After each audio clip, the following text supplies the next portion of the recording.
नमस्कार दोस्तों, स्वागत है आपका फिर से एक नए वीडियो में। दोस्तों, दो जानकारियां निकल कर आ रही है, दो अपडेट्स निकल कर आ रही है, जहां पर दोनों अपडेट्स 15 जुलाई 2026 की है। यानी कि आज हो गए दोस्तों 16 जुलाई 2026, यानी कि कल की दो अपडेट निकल कर आ रही है। उन अपडेट्स में एग्जैक्टली क्या बताया गया है वो आज इस वीडियो में आपको बताने वाला हूँ।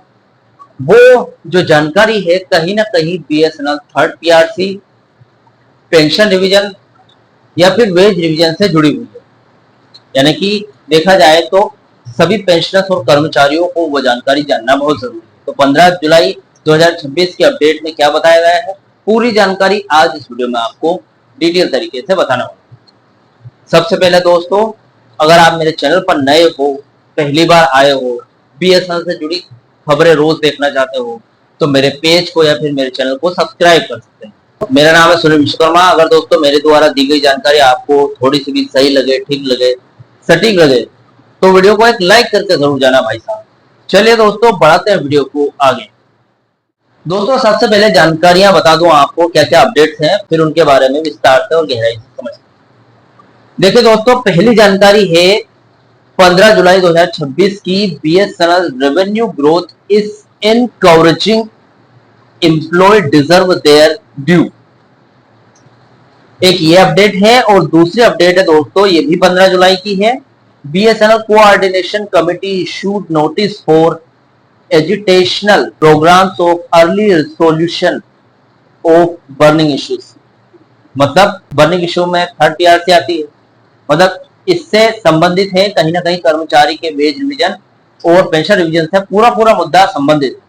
दोस्तों चलिए आज इन दोनों जानकारियों को गहराई से विस्तार से समझते हैं।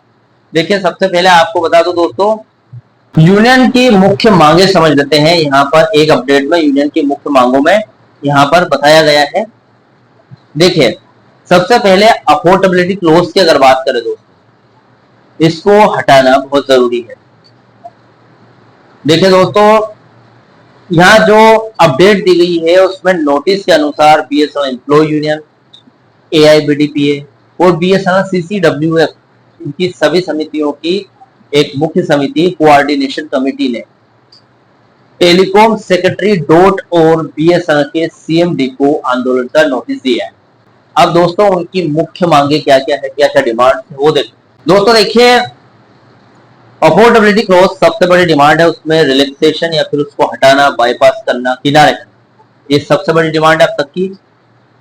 अफोर्डेबिलिटी क्लॉज की बात करूं दोस्तों, थर्ड पीआरसी के नियमों के अनुसार केवल मुनाफा कमाने वाली सरकारी कंपनियां ही संशोधन यानी कि वेज रिवीजन लागू कर सकती है। अब वेज रिवीजन लागू होगा तो ही पेंशन रिवीजन लागू है कि नहीं। अगर पे रिवीजन नहीं हुआ, वेज रिवीजन नहीं हुआ, तो पेंशन भी नहीं होगा। अब यूनियन की डिमांड ये है कि बीएसएनएल के लिए इस नियम में ढील दी जाए। अब बीएसएनएल पर ये जो बात अगर देखें, बीएसएनएल काफी नुकसान में है, कुछ हद तक प्रॉफिट कर रहा है, कुछ हद तक उभर रही है कंपनी, लेकिन काफी नुकसान में अभी देखा जाए तो ये जो अफोर्डेबिलिटी क्लॉज का रोड़ा है ये बीएसएनएल पर अभी तो नहीं हटेगा।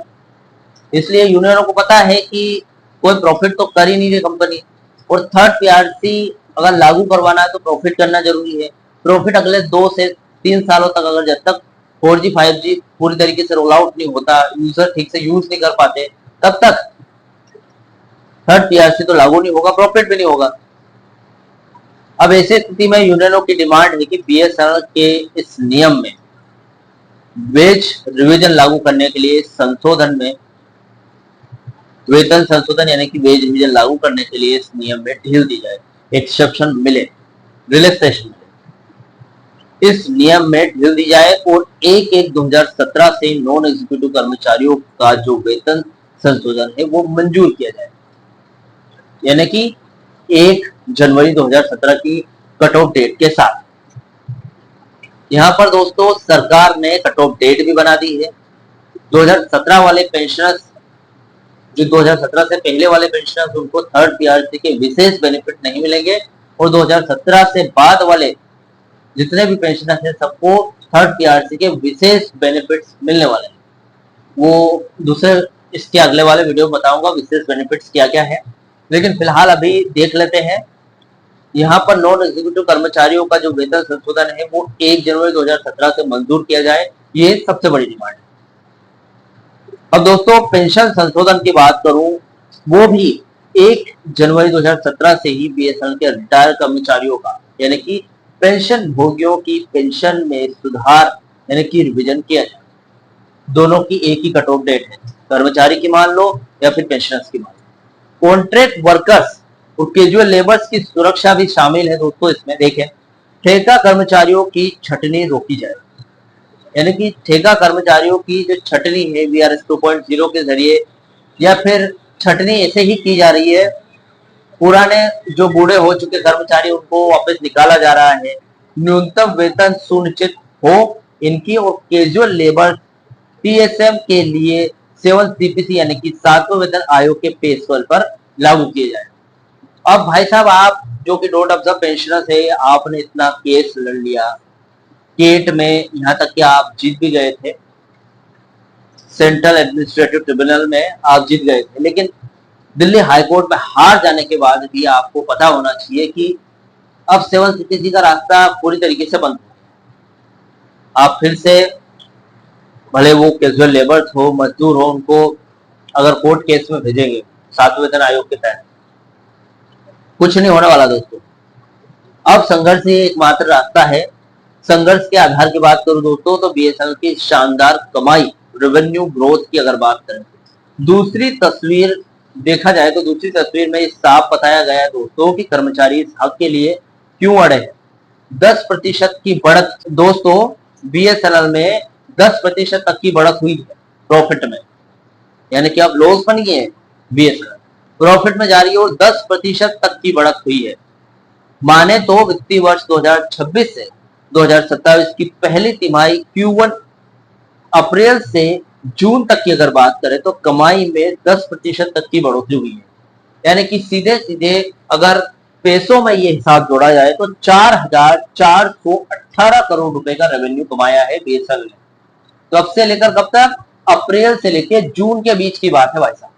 4,418 करोड़ रुपए का रेवेन्यू कमाया है। इन 3 महीनों में कुल कमाई 4,418 करोड़ रुपए रही, जो पिछले साल की इसी अवधि से 400 करोड़ रुपए ज्यादा है।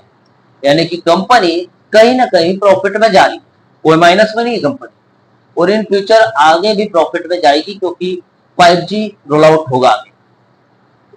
अब दोस्तों कर्मचारियों का इस पर तर्क है।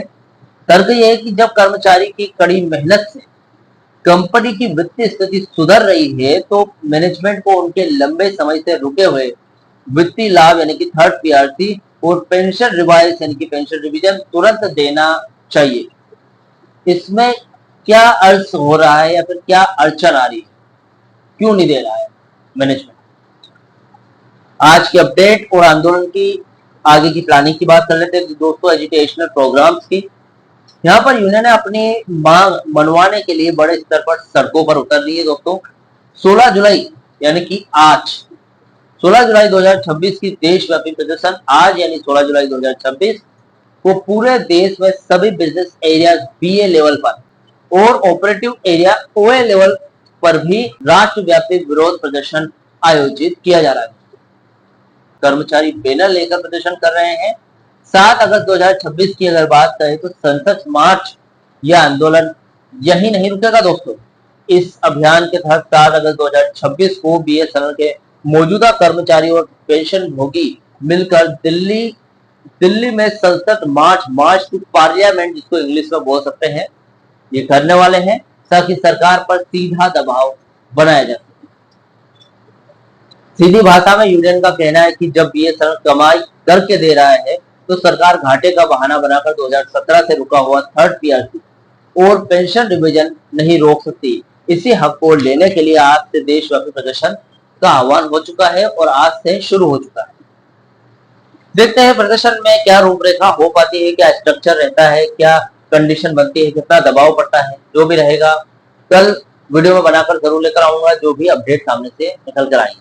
फिलहाल दोस्तों ये था अपडेट 15 जुलाई की दोनों जानकारियों की पूरी अपडेट आपको मैंने यहाँ पर बता दी है, जो भी बताया गया था आगे से। दोस्तों इस वीडियो से जुड़ा जो भी डाउट है, क्वेश्चन वगैरह हो तो मुझे कमेंट बॉक्स में कमेंट कर सकते हैं। वीडियो अच्छा लगा तो वीडियो को लाइक कमेंट जरूर करें। मिलते हैं दोस्तों नेक्स्ट वीडियो में। सी यू सून।